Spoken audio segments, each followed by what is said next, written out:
Hi friends, very good morning all of you. I am Ashutosh. Welcome to you all in our academy, A Square Academy. Friends, आज start करेंगे practice set 7.2 chapter variation से। Last time में आपको direct variation सिखाया था। आज का जो सेशन रहेगा वो इनडायरेक्ट वेरिएशन पर डिपेंडेंट रहेगा।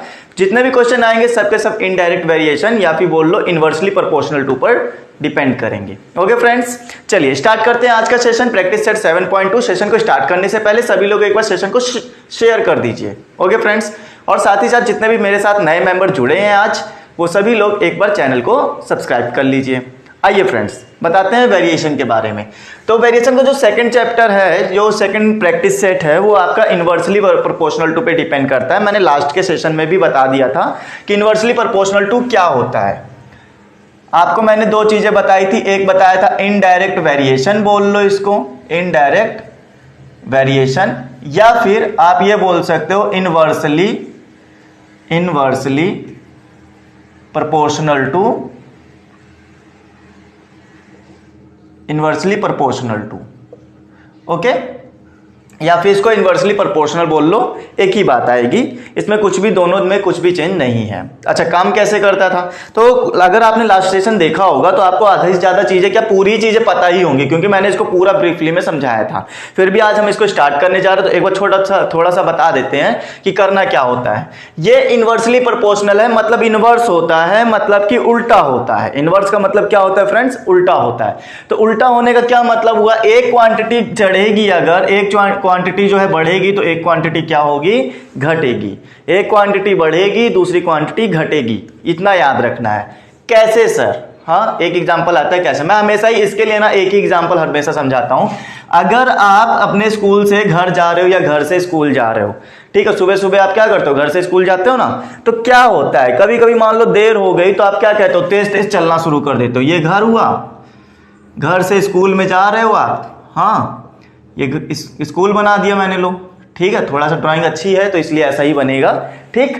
अच्छा, उसके बाद घर से स्कूल जाना है आपको, तो आपको आज देर हो गई है तो आप क्या करोगे? स्पीड तेज कर दोगे, दौड़ कर जाओगे, जल्दी जल्दी चलना शुरू करोगे, मतलब स्पीड आप बढ़ा दोगे। स्पीड बढ़ा दोगे तो क्या होगा? इससे ये होगा कि टाइम जो होगा इसका कम लगेगा, जल्दी पहुंच जाओगे, टाइम कम यूज होगा। और अगर इसी जगह आप आज बहुत सारा टाइम है आपके पास, दूसरे दिन हुआ कि बहुत सारा टाइम है, आराम से आप जाओ, स्पीड आराम से जाओ, स्पीड कम कर दो, कोई दिक्कत नहीं। हाँ, जितना नॉर्मल स्पीड से जाते थे उससे भी कम स्पीड में जाओ, तो क्या होगा? टाइम जो होगा वो ज्यादा लगेगा। सिंपल सी बात है, आप कॉमन सेंस लगा के सोच सकते हो कि हाँ, टाइम क्या होगा? वो ज्यादा लगेगा। तो आप देख रहे होगे एक चीज बढ़ाने से दूसरी चीज क्या हो रही? ऑटोमेटिकली कम हुई जा रही है। यही चीज तो आपको समझनी है कि एक चीज बढ़ाई तो दूसरी चीज ऑटोमेटिकली क्या हो गई? कम हो गई। तो कैसे कम हो गई और इसको लिखते कैसे, इक्वेशन ऑफ वेरिएशन बनाते कैसे? ये जो वेरिएशन है इनडायरेक्ट वेरिएशन, इसको काम कैसे करेंगे हम लोग? तो इसका जो काम है बेटा, आपको करना होता है, एस जो है वो इनवर्सली प्रोपोर्शनल है। ये क्या है? प्रोपोर्शनल का साइन है। प्रोपोर्शनल का साइन होने का मतलब, ये तो हमने इनवर्स लिख दिया। 1/2 का मतलब होता है इनवर्स, सॉरी 1/t का मतलब होता है क्या? इनवर्स में लिखा गया। कोई भी चीज नीचे लिखो या फिर 1/, के में लिखो तो वो क्या बन जाती है? इनवर्स हो जाती है उस चीज की। अच्छा, ये क्या है? प्रोपोर्शनल है, तो इसीलिए हम लोग इसको क्या बोलते हैं? Inversely proportional. S is inversely proportional to t, where S is the speed and t is a time. Okay, तो ये जो बनकर तैयार हुआ, ये हुआ आपका इक्वेशन ऑफ वेरिएशन।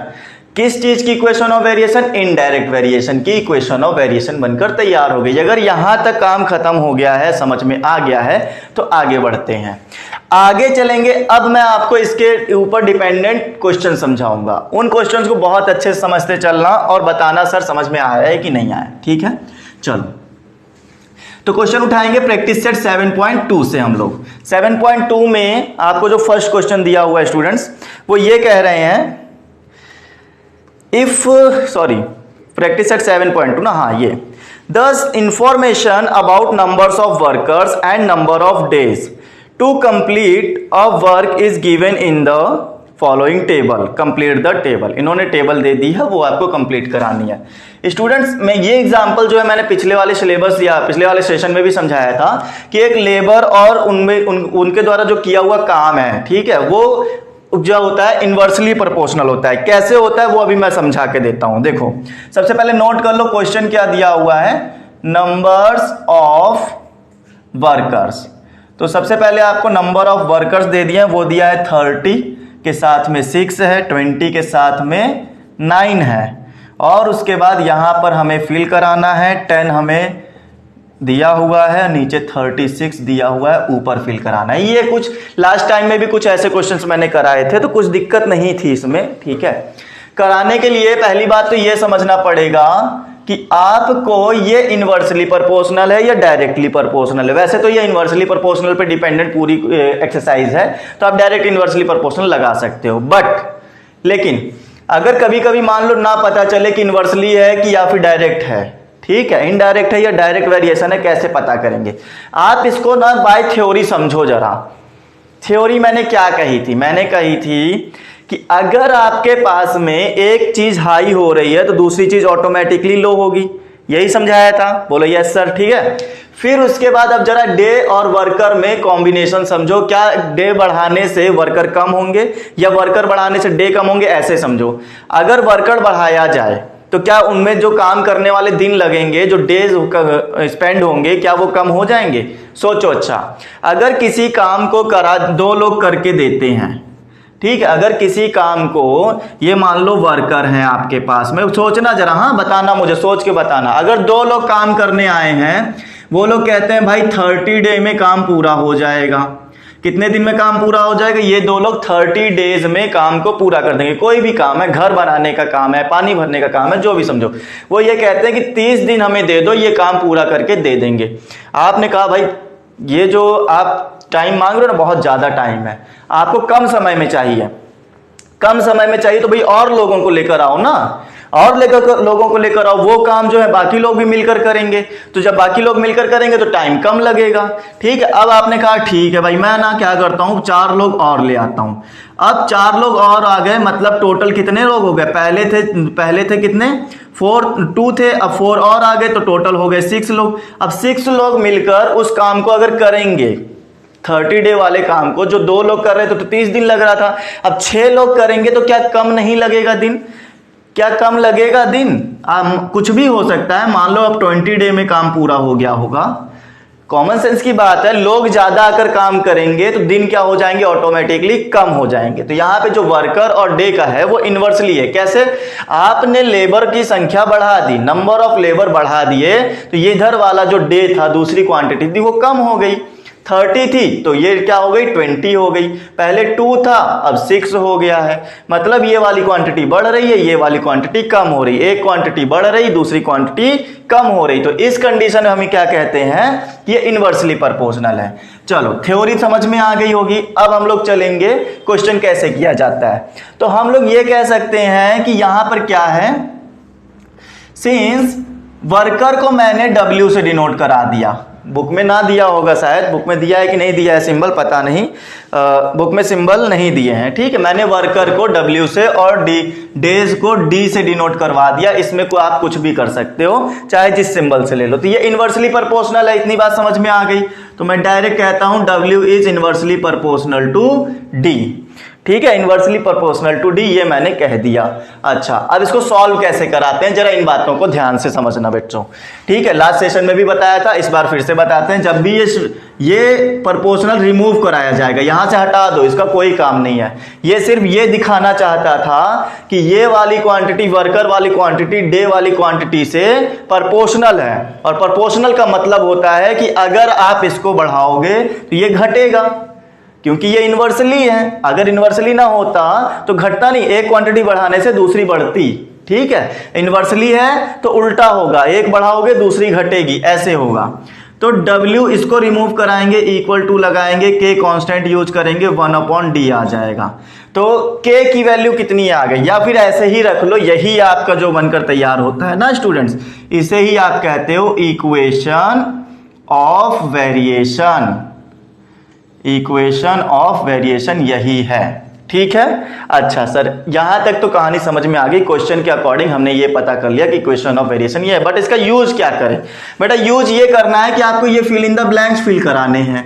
कैसे फिल कराया जाए। आप जरा ध्यान से देख रहे होंगे, सर इनमें तो कुछ नहीं पूछा, इनमें तो दोनों फिल करा के दे दिए। ये इसलिए दिए गए हैं ताकि आप इनका यूज करो और के की वैल्यू निकालो। हर क्वेश्चन में ऐसा दिया जाएगा, आपको पहली कंडीशन दी जाएगी, वो सिर्फ इसलिए होती है ताकि आप के फाइंड कर लो कितना आ रहा है। तो मैंने कहा अगर मैं फर्स्ट कंडीशन सॉल्व करूं, मैं ना ये फर्स्ट वाली कंडीशन लगाने जा रहा हूं, ये सेकेंड, ये थर्ड, फोर्थ, फिफ्थ। ओके, तो फर्स्ट में कहा इन्होंने कि W जो है वो 30 है, वर्कर कितने हैं 30, डे कितने हो गए 6 हो गए। तो आप ये कह सकते हो ना, since W is equal to k into 1/d हमने निकाला है कि नहीं निकाला है। ये क्वेश्चन ऑफ वेरिएशन हर जगह काम आएगी, इसी से ही आपको के निकालना है, इसी से डी निकालना है, इसी से W निकालना हमेशा। ओके, तो W कितना है बेटा, व्हाट इज W, W कहां पर है, वर्कर, वर्कर तो हमने कहा 30 है सर, तो यहां हमने 30 रख दिया। के कितना मिलेगा पता नहीं सर, यही तो निकालना है ना। अच्छा, D कितना है, 1/d की वैल्यू 6 है, अब ये डिवाइड में है तो इधर साइड भेज दो मल्टीप्लाई में, तो K की वैल्यू जो होगी वो इक्वल हो जाएगी 30 इंटू मल्टीप्लाई 6 मतलब 180 से। ये लो, तो K की वैल्यू जो आ गई है वो आ गई है 180। ठीक है, यहां तक कहानी कुछ भी प्रॉब्लम नहीं आई होगी।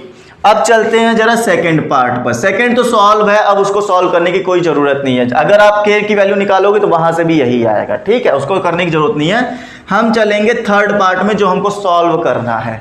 m दिया है क्या, नहीं दिया है, m is equal to question mark, n is equal to 9 दिया है। फिर फाइंड क्या करना है, फाइंड करना है k, बताइए k कितना है, नहीं सॉरी k तो दिया जाएगा ना, k हमारे पास में ये है 180। अब आपको फाइंड करना है m कितना दिया हुआ है ये बताना है। तो हम लोग जानते हैं कि हमारे पास में एक इक्वेशन मिल चुकी है जो कि सोने पे सुहागा है। बेटा एक मिनट देना, ये m नहीं है, ये d नहीं है, पता नहीं कहाँ से मेरा दिमाग नोट कर रहा है, ये w है। w पूछा गया है, d आपको 9 दिया गया है, तो आप कहोगे ना w is equal to k into 1/d, तो ये हो जाएगा। ठीक है, उसके बाद में W हमें पता नहीं है, K हमें पता है 180 है, D हमारे पास में 9 दिया हुआ है। यहां तक कोई प्रॉब्लम नहीं आनी चाहिए। आप कहोगे सर 9 1 जा 9, 9 2 जा 18 और एक 0 बचा है तो वो आंसर में, तो W कितना आ गया 20 आ गया। W कितना आ गया 20, तो मतलब इस जगह पर कितना फिल करना होगा 20 फिल करना होगा। सिंपल सी बात है, देख लो इसी की जैसी ही तो है। अगर ये 9 होगा तो ऊपर वाला 20 आंसर ही आना चाहिए था, देख कर ही बता सकते थे, क्या दिक्कत थी। हाँ चलो आगे चलेंगे। अब क्वेश्चन नंबर 4 को सॉल्व करेंगे। बहुत ध्यान से समझना, आगे के क्वेश्चन ऐसे ही रहेंगे, ज्यादातर क्वेश्चन आपको ही सॉल्व करने पड़ सकते हैं ना, तो इन क्वेश्चन को समझते चलो और करते चलो, साथ में नोट करते चलो। हाँ देखते जाओ। अब फिर से हम लोग क्या करेंगे, फोर्थ पार्ट पर चलेंगे। फोर्थ पार्ट हमसे क्या बोल रहा है, हमसे कह रहा है कि सर आपके पास W 10 है तो D बताओ कितना होगा। तो हम जानते नहीं है क्या, K की वैल्यू कितनी निकाली थी 180 निकाली थी ना, देखो मिटा दिया है, लेकिन आप जब इससे पहले जो लिखा था उसमें ध्यान से देखोगे तो 180 मिलेगा ना। तो फिर कितना हम लोग सॉल्व कराएंगे, हम कहेंगे सिंस W जो होता है वो होता है 1K इंटू 1/d होता है। W की वैल्यू कितनी है, यहाँ पर 10 है, K की वैल्यू 180 है, हमें नहीं पता D कितना है, D ही तो फाइंड करना है ना। तो D फाइंड करना है तो D को इधर ले चलो, तो आप कहोगे सर 10 के साथ मल्टीप्लाई हो गया, 1 इंटू 80 आ गया, 180 1 से मल्टीप्लाई करोगे 180 मिल जाएगा। अब D 10 को डिवाइड में भेज दोगे तो 180 डिवाइड बाई 10 हो गया, मतलब ये हो गया हमारे पास 18। तो D कितना आएगा 18 आएगा, तो यहाँ फिल कराओगे 18। ठीक है बेटा, एक चीज याद रखना, एक चीज घटेगी तो दूसरी चीज बढ़ेगी। देखो जब 20 था तो नीचे वाला कम था, अब ऊपर कम है तो नीचे ज्यादा है, एक चीज बढ़ेगी तो एक चीज घटेगी, अपोजिट चलेगा, याद रखना। यहां जितना कम करते जाओगे उतना ही यहां पर क्या होगा, नीचे वाले में बढ़ता जाएगा। अब देखो जरा, इसमें ये वाली 18 थी तो यहाँ 36 हो गई, मतलब बढ़ गई, तो ऊपर वाली अभी और कम आएगी, मतलब हम अंदाजा लगा सकते हैं 10 से कम आएगी। ठीक है, 10 से कम आएगी। चलो देखते हैं कितनी कम आ रही, 5। फिफ्थ में कहेंगे W जो है हमारे पास पता नहीं है, D हमें दिया गया है 36 है, K की वैल्यू जो है 180 है। ओके, यही फाइंड हुआ था। चलो आगे देखो, सिंस हम लोगों को एक ही चीज पता है इस क्वेश्चन के लिए, वो होती है 1/d। ये वाली पता थी, w हमें निकालना है, k की वैल्यू 180 इंटू d की वैल्यू आ गई 36। बेटा ये जो है डिवाइड करोगे तो 5 टाइम जाएगा, ठीक है, आप डिवाइड करके देखना आराम से। तो w की वैल्यू कितनी आ गई, 5 आ गई, खत्म। तो कितना आंसर आ जाएगा, 5 आ जाएगा, देखो ठीक है, उससे भी कम हो गया क्योंकि नीचे वाली क्वांटिटी बढ़ती जा रही है तो ऊपर वाली घटती जाएगी। ये बात समझ में आ गई। अपोजिट चलेगा, इन्वर्सली वाला क्वेश्चन कर रहे थे इसलिए। तो एक क्वेश्चन हमने कंप्लीट करवा दिया है, उम्मीद करते हैं समझ में आ गया होगा।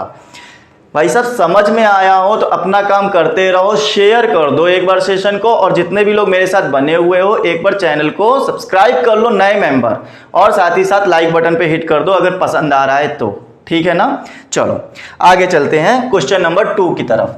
क्वेश्चन नंबर 2 में हमसे क्या बोला जा रहा है उस क्वेश्चन को समझो। इन्वर्सली पर ही डिपेंड है, इन्वर्सली प्रोपोर्शनल ही उसमें लगेगा, तो कैसे करेंगे जरा बातों को समझना। हाँ, इन्होंने हमसे कह दिया find the constant of variation. Constant of variation क्या होता है बेटा, के होता है, जो हमने के निकाला तो वही होता है constant of variation. And right equation of variation for every example, और आपको एक वो भी लिखना है कि इक्वेशन ऑफ वेरिएशन भी बनानी है। तो इस क्वेश्चन को करने के लिए कितने लोगों को लग रहा है कि हाँ ये क्वेश्चन हो पाएगा हमसे? जितने भी स्टूडेंट्स को लग रहा है ना कि ये क्वेश्चन हो पाएंगे तो समझ लो आपको वेरिएशन आ चुका है, ठीक है, क्योंकि डायरेक्ट वाला सिखा चुके हैं। इनडायरेक्ट में अगर आपको ये फीलिंग आ रही है कि हाँ ये क्वेश्चन अब हो जाएगा तो समझ लो कि आपके क्वेश्चंस इन वेरिएशन वाले कंप्लीट हैं। चलो जिनको नहीं लग रहा उनके लिए हम हैं, हम बता रहे हैं कैसे करना है, जरा बातों को समझना। इन्होंने हमसे ये कह दिया है कि if P proportional to 1/q है, कितना है, P प्रोपोर्शनल टू 1/q है, तो if P is equal to 15 then Q is equal to 4 आता है, ऐसा इन्होंने बोला है। तो हमको इक्वेशन ऑफ वेरिएशन बतानी है और साथ ही साथ हमको ये भी बताना है कि कांस्टेंट ऑफ इक्वेशन क्या होगा, कांस्टेंट ऑफ वेरिएशन क्या होगा, ये बताना है। तो स्टूडेंट्स क्या आप इसको देख के ये नहीं कह सकते हो कि हमारे पास में ये इक्वल टू करके k इंटू 1/q आ जाएगा? और मैंने आपको बोला है कि यही आपका इक्वेशन ऑफ वेरिएशन होता है, इक्वेशन ऑफ वेरिएशन होता है। लेकिन इसमें यहीं तक काम खत्म नहीं होगा। अभी ये इक्वेशन ऑफ वेरिएशन ऐसे नहीं बताओगे आप, ठीक है, कैसे बताएंगे सर? फिर इसके लिए पहले के निकालो आप कि ये कांस्टेंट ऑफ वेरिएशन कितना है। तो इसका के निकालने के लिए हमें कहा गया है कि P आपके पास 15 है तो Q आपके पास 4 होगा। तो जरा पुट करो, ठीक है, पुट करो यहाँ पर, put P is equal to 15 and Q is equal to 4। Then क्या मिलेगा आपको, P की वैल्यू 15 हो गई, K इंटू 1/4 हो गया, 4 को 15 में मल्टीप्लाई करोगे आ जाएगा 60। 15 4 60 होता है ना, ये डिवाइड में है तो इधर मल्टीप्लाई में जाएगा। इतनी बात सबको समझ में आती है? ये चीज कंफ्यूजन में है तो समझ लो अभी नैया बहुत दूर है बेटा, ठीक है, मझधार में बहुत फंसे हो। अगर इतना भी नहीं पता है कि डिवाइड की चीज है उधर मल्टीप्लाई में जाएगी तो समझ लो बहुत गहरी नैया है अभी, हाँ, पार लगाने में बहुत टाइम लग जाएगा। चलो जिनको पता है वो लोग मेरे साथ कहते रहो हाँ सर इतना हो सकता है, ठीक। चलो फिर उसके बाद k की वैल्यू जब 60 आ गई, कांस्टेंट ऑफ वेरिएशन हमारा यही था, यही क्या होता है, कांस्टेंट ऑफ वेरिएशन यही होता है। तो आपका कितना मिल गया, k की वैल्यू 60 मिल गई, खत्म। लेकिन अभी हमारे पास इक्वेशन ऑफ वेरिएशन बनाने का मौका है। कैसा मौका है, यहां पर k की वैल्यू पुट करो, k की वैल्यू पुट करो, देन आप कह सकते हो इक्वेशन ऑफ वेरिएशन फाइनलाइज हमें आ गई। तो मैंने कहा ये इक्वेशन नंबर 1 है, मैंने क्या बोला इसको, इक्वेशन नंबर 1 है। हम बोलेंगे फ्रॉम इक्वेशन 1, तो हम लोग क्या लिख सकते हैं, P is equal to 60/Q लिख सकते हैं।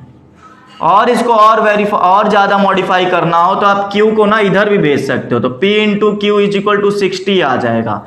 तो ये भी आंसर हो गया, ये भी आंसर हो गया। यही आपके क्या है, यही आपकी है इक्वेशन ऑफ वेरिएशन, हकीकत में यही है, ठीक है। ये भी थी लेकिन अगर k की वैल्यू ना होती तो ना रखते, लेकिन अब जब है तो रख लो, ठीक है भैया। चलो आगे देखो, आगे क्या कहते हैं, सेकंड क्वेश्चन पे चलेंगे। सेम टू सेम ऐसे ही करना है, 2 क्वेश्चन बताते हैं, बाकी पोर्शन आप लोग संभालना, ठीक है। जो ना हो पाए बताना, उसके लिए तो वैसे पीडीएफ भी आपको दी जाती है, आप उससे भी सॉल्यूशन देख सकते हो ना।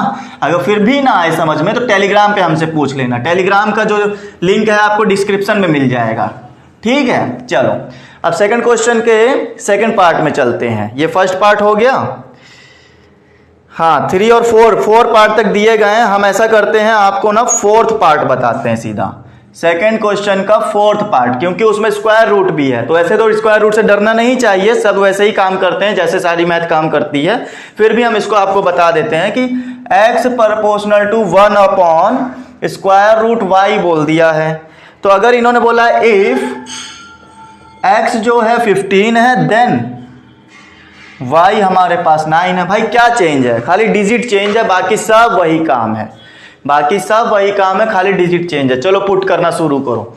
तो आप ये कह सकते हो कि सर इसको अगर मैं रिमूव कराऊंगा तो एक इक्वल टू लगा के कांस्टेंट वैल्यू लगा के ये मेरे पास इक्वेशन ऑफ वेरिएशन आ जाएगा, ठीक है। स्क्वायर रूट के अंदर y है, याद रखना। अच्छा, फिर उसके बाद हम क्या कहते थे, पुट करो। क्या पुट करना है, x की वैल्यू 15 पुट करनी है एंड y की वैल्यू 9 पुट करनी है। बेटा पुट करो, यहाँ x की वैल्यू 15 हो गई, k into 1 upon under root 9 हो गया। अंडर रूट 9 की वैल्यू कितने स्टूडेंट्स को पता है, 3 3 9 होता है, जो 2 टाइम आती है ना डिजिट, वही आपकी आंसर होती है। तो 3 3 9, 3 to 2 टाइम आ रहा है, तो यही हमारा क्या है, आंसर है। अंडर रूट 9 का आंसर कितना आ जाएगा, 3।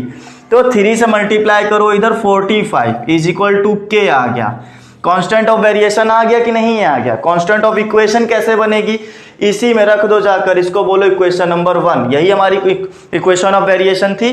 तो हम लोग क्या कहेंगे, फ्रॉम इक्वेशन 1 तो हम कह देंगे x is equal to k की वैल्यू कितनी आई है, 45, और नीचे कितना है, स्क्वायर रूट y है। तो यही आपकी क्या हो गई, इक्वेशन ऑफ वेरिएशन। और ज्यादा खुश हो अगर तो ये डिवाइड में इधर मल्टीप्लाई में ले लो, ये लो, ये भी आंसर, चाहे ये लिख लो चाहे ये लिख लो, बुक में आंसर जो दे रहे हो वो आप उसे आप सेटिस्फाइड कर लो, ठीक है। चलो आगे चलते हैं, आगे समझते हैं क्वेश्चन नंबर 3 और सेकंड और थर्ड मैंने छोड़ा है, उसको आपकी रिस्पॉन्सिबिलिटी पे छोड़ रहे हैं। आप उसको करके देना कि हाँ सर हो गया है कि नहीं हो गया है। नहीं हुआ हो तो अब भी कमेंट करके बता सकते हो गया हो तब तो बहुत अच्छी बात है, ठीक है। आगे हमारे लग रहा है कि थ्योरी सम्स दिए हुए, थ्योरी सम्स को बहुत अच्छे से समझते चलना, बताना कि हाँ सही चल रहा है कि नहीं चल रहा है। हाँ बस फर्क इतना है कि पहले ये लोग डिजिट्स दे देते थे, अब ये इन लोगों ने उस चीज को लिख कर दिया है, बस यही फर्क आता है थ्योरी सम में और कुछ नहीं। क्वेश्चन बनाना आना चाहिए। The boxes are to be filled with apples in a heap. Okay चलो, if 24 apples are put in a box then 27 boxes are needed. बेटा बात को समझना, जब आपके पास में बॉक्स कितने लिए गए थे, बॉक्स लिए गए थे 24, ओके। फिर उसके बाद आपको 27 बॉक्स चाहिए होते थे, 27 बॉक्स चाहिए होते थे। जब उसमें क्या करते थे, 24 apples are put in a box. एक डब्बे में 24 एप्पल अगर रखे जाएं, एक डब्बे में 24 एप्पल अगर रखे जाएं तो आपको जरूरत पड़ती थी 27 बॉक्सेस की। इतने ज्यादा एप्पल थे आपके पास, बात समझ में आई। तो एप्पल कितने रहे होंगे, ऐसा कुछ इन्होंने पूछा होगा। अब बात करते हैं, if 36 apples are filled in a box, how many boxes will be need. कितने बॉक्सेज की रिक्वायर्ड होगी अगर 36 भरा जाए।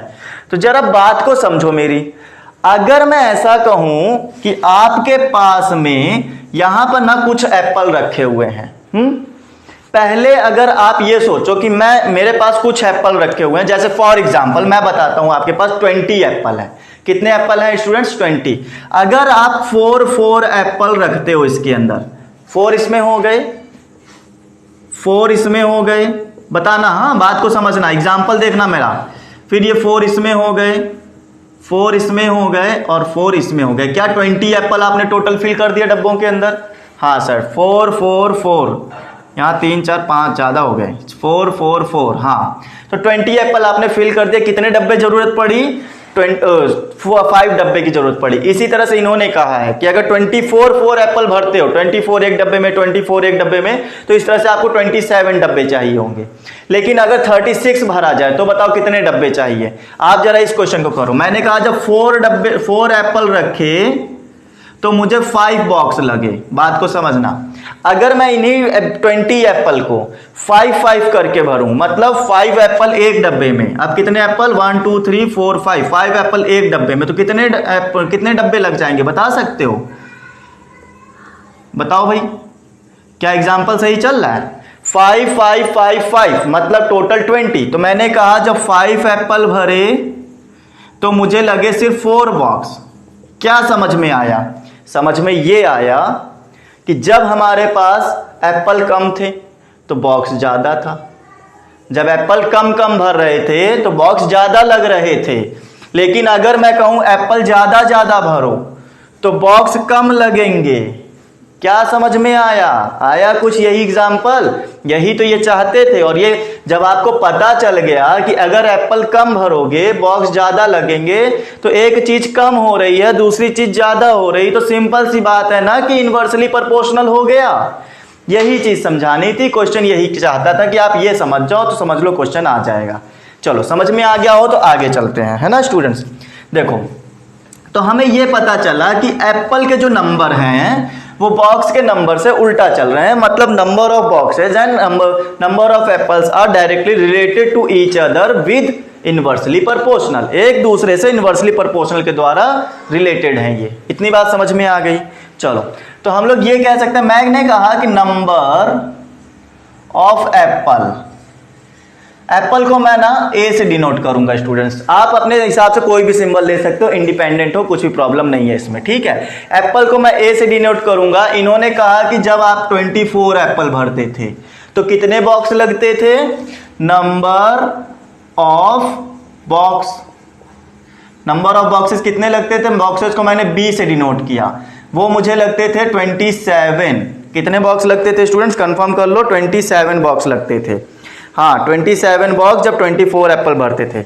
फिर इन्होंने कहा इफ अगर मैं एप्पल 36 भरने लगूं तो बताओ बॉक्स कितने लगेंगे? ऐसा इन्होंने क्वेश्चन पूछा था। हाँ, ये देखो, तो ये जो कंडीशन जिसमें दोनों चीजें दी गई हैं, इसकी हेल्प से हम लोग निकालेंगे के, क्योंकि ये इसीलिए दिया गया है ताकि आप के निकाल लो, और उस के की हेल्प से फिर ये बी निकाल लेना। कैसे, है ना? ये क्वेश्चन बहुत ज्यादा आता है। कैसे सर? देखो कैसे। फिर सिंस जो एप्पल है वो इनवर्सली प्रोपोर्शनल है बॉक्सेस का, ये बात अभी मैंने एग्जांपल में प्रूफ करके दिखाई। एक चीज घट रही है एक चीज बढ़ रही है, मतलब ये इनवर्सली प्रोपोर्शनल का रिलेशन रखते हैं। ये बात समझ में आ गई। तो ए की वैल्यू जो होगी, या फिर प्रोपोर्शनल हटा दो तो एक कांस्टेंट वैल्यू आ जाएगी। हाँ सर, ये बात तो समझ में आ गई। यही आपका क्या है? इक्वेशन ऑफ वेरिएशन है। बताओ स्टूडेंट्स, कोई दिक्कत यहां तक? इक्वेशन ऑफ वेरिएशन है, ठीक है। हमने कहा पुट, क्या पुट? ए की वैल्यू 24 एंड बी की वैल्यू 27। इसकी हेल्प लो पहली कंडीशन की, कि अगर ए की वैल्यू 24 है, बी की वैल्यू इतनी है, तो बताओ के की वैल्यू कितनी आएगी? ठीक है, चलो के की वैल्यू निकालने चलते हैं। तो हम कहेंगे ए की जगह पर हम पुट कर देंगे क्या? 24। ए की जगह पुट कर देंगे 24 इक्वल टू के का हमें वैल्यू चाहिए और बी की वैल्यू है 27। ठीक है स्टूडेंट्स, चलो अब आप देख रहे होंगे 27 डिवाइड में है तो इधर मल्टीप्लाई में आएगा। 24 इंटू 27 इज इक्वल टू के। चाहो तो मल्टीप्लाई कर लो, नंबर अपने आप बड़ा हो जाएगा, फायदा नहीं मिलेगा क्योंकि अभी इसको और आगे सॉल्व करना है। तो ऐसे ही रखा रहने दो, हम लोग इसकी हेल्प अभी आगे लेंगे। ठीक है, नाउ अब हमको करना क्या चाहिए? नाउ हमारे पास दिया हुआ है a इज इक्वल टू 36, तो b बताओ कितना आएगा। सिंस हम लोग ये जानते हैं कि इक्वेशन ऑफ वेरिएशन हमारे पास में k इंटू 1/b है। सो तो अगर ये है तो फिर भाई वैल्यू रखो। तो ये हो गया 36, k की वैल्यू पता नहीं, b की वैल्यू हमें बतानी है। k की वैल्यू पता है भाई, k की वैल्यू हमारे पास कितनी आई है? k की वैल्यू आई है 24 इंटू 27 इंटू 1/b। ये k की वैल्यू, इसीलिए तो मैंने मल्टीप्लाई नहीं किया था, क्योंकि अभी ये आगे रखना पड़ेगा। मल्टीप्लाई करके फायदा नहीं है, माथा पच्ची करोगे, डिजिट बड़ी हो जाएगी, और करना डिवाइड ही है। तो अभी देखो कितना अच्छे से कर देंगे, ठीक है। ये डिवाइड में, इधर मल्टीप्लाई में ले चलो। आप कहोगे सर 36 के साथ मल्टीप्लाई में आ गया, बहुत बढ़िया, लेकिन हमें b चाहिए ना, बॉक्सेस चाहिए, तो इसको डिवाइड में भेज दो। b is equal to 26 into 27 upon 36, 24 है बेटा। हाँ, अब डिवाइड की बारी आती है, समझना। 9 4 जा 36, 9 3 जा 4, 6 जा, लो कट गया।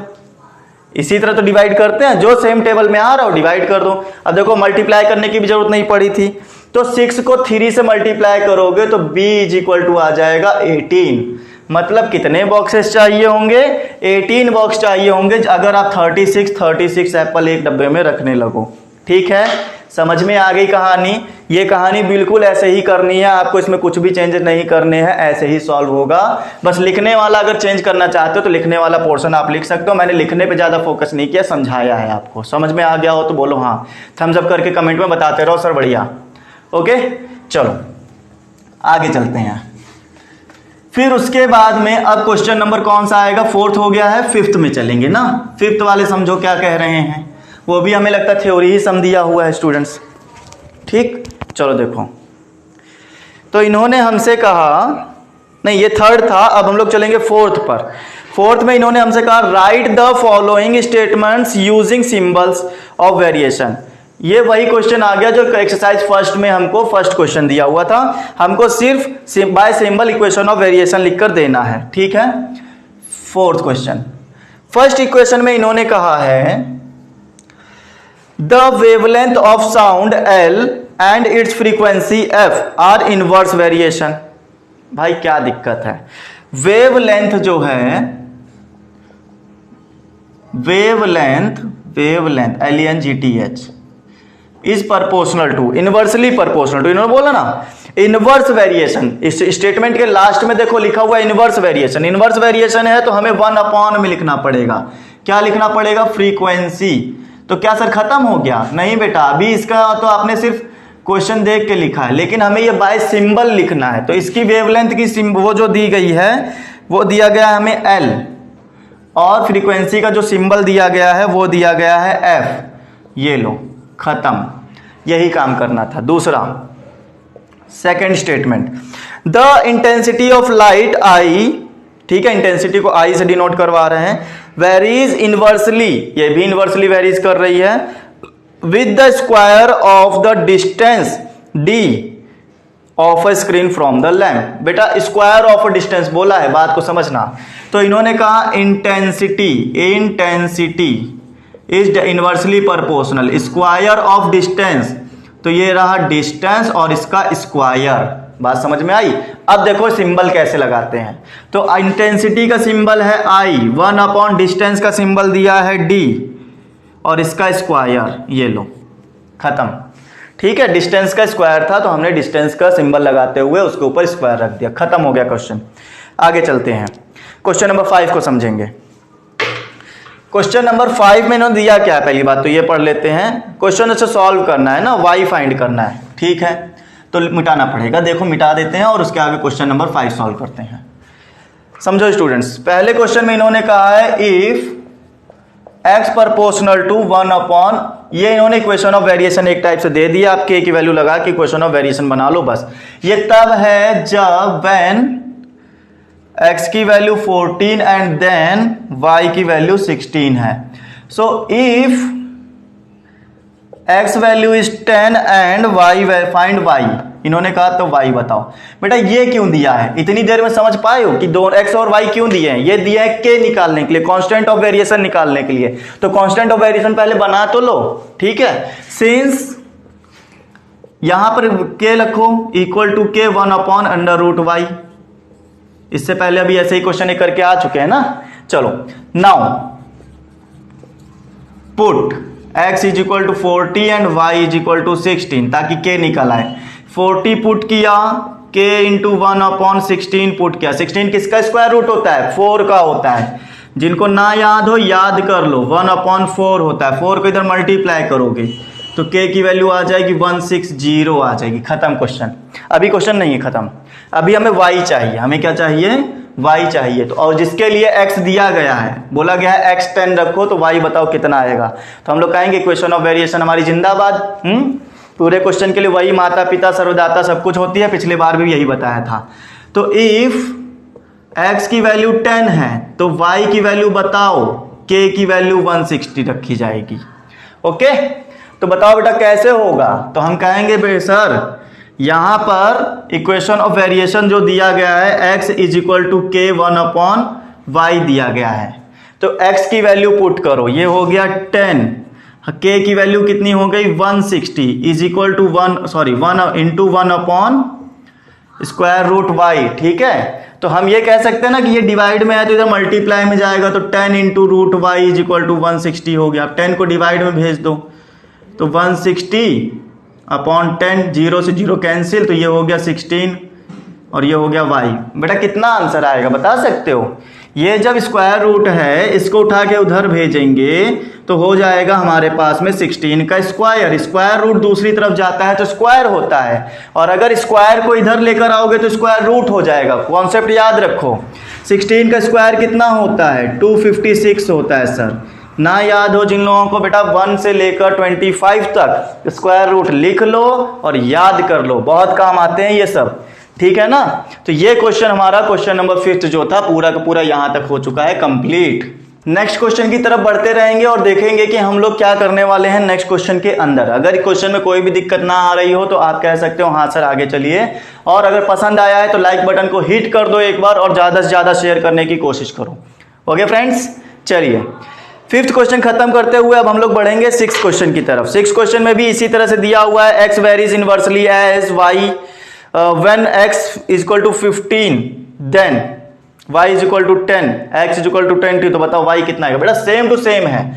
ठीक है, इसमें आधी चीजें तो मुझे लगता है मिटाने की जरूरत ही नहीं पड़ेगी। देखो कैसे नहीं पड़ेगी मैं बताता हूं। ये लो, इतनी चीजें तो मिटाने की जरूरत ही नहीं है मुझे, क्योंकि क्वेश्चन ही सेम है। ठीक है, खाली वैल्यूज का चेंज हुई है बस। तो इनको यहां से हटा दो, इनको यहां से हटा दो। लो ये लो, बताओ क्या दिक्कत है।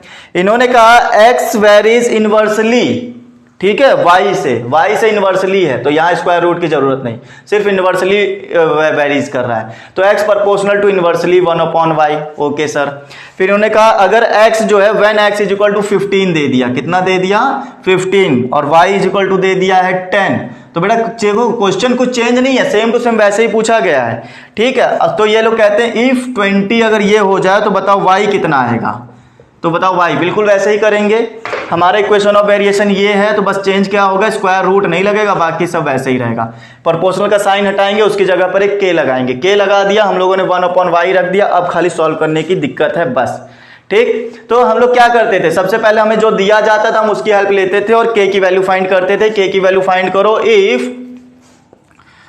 Put x is equal to 15, y is equal to 10, ये हमने पुट कर दिया। उसके बाद में x की जगह 15, k इंटू 1/y की जगह पर आ गया 10, तो ये 10 इधर मल्टीप्लाई हो गया, k की वैल्यू आ गई 150। नाउ अगेन क्या होगा, अगेन हमें निकालना है y, वो भी हमें x की वैल्यू 20 रखते हुए। तो x की वैल्यू 20 है, k की वैल्यू हमारे पास कितनी है 150 है। तो बताओ बेटा y कितना आएगा। तो हम कहेंगे x is equal to k/y होता है ना, y निकालना है हमको। तो पहले वैल्यू पुट कर लो, तो ये हो गया 21/150/y, y को इधर ले जाओ 20 को इधर, तो ये हो जाएगा 50/20, तो ये आ गया 15/2। और अगर ज़्यादा खुश हो तो डिवाइड कर सकते हो, पॉइंट में आंसर आ जाएगा 7.5, मतलब 7.5। ये हो गया आंसर पूरा का पूरा। ठीक है स्टूडेंट्स, उम्मीद करते हैं सबके सब क्वेश्चन समझ में आ गए होंगे। क्वेश्चन नंबर नहीं मिटाया है, ये क्वेश्चन आपका 6 है। ओके, तो अगर मजा आई है सेशन में, क्योंकि क्वेश्चन तो खत्म हो गए, सेशन भी अब हमारा खत्म करने का टाइम आ गया ना, लगभग 1 घंटे का टाइम हो गया। इस सेशन हमारा पूरा का पूरा खत्म हो चुका है। आई होप आपको सारी चीजें समझ में आ गई होंगी। राइट स्टूडेंट्स, तो क्वेश्चन नंबर 6 तक आपने जितना भी कुछ सीखा है, अगर समझ में आया है तो सेशन को लाइक जरूर करना। और जितने भी लोग मेरे साथ नए जुड़े थे, चैनल को सब्सक्राइब करके रखो, बेल आइकन प्रेस करके रखो ताकि नोटिफिकेशन सबसे पहले मिल सके अगर आगे का सिलेबस आपका अपलोड किया जाता है तो। वैसे तो डेफिनेटली ही अपलोड किया जाएगा, ठीक है, बस 1-2 दिन का टाइम लगता है लेकिन अपलोड हो जाता है, ठीक है स्टूडेंट्स। तो उम्मीद कर सकते हैं ना अच्छा लगा है, ठीक है। आज के लिए इतना ही स्टूडेंट्स, मिलते हैं नेक्स्ट सेशन के अंदर। Bye all of you, take care, stay home and stay safe.